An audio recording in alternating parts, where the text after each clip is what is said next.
Hello guys, magandang gabi po sa ating lahat ngayon. Ngayon po ay mamimili tayo sa gabing ito ng Super Hota o Taho.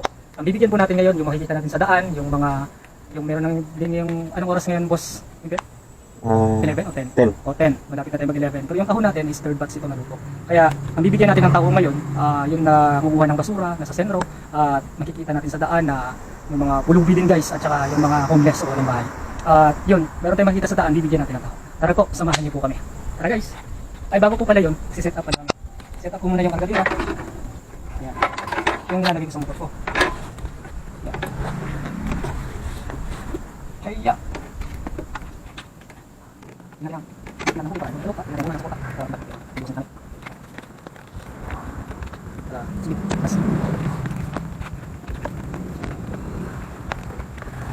Pero yung yun. Ganyan mo siya.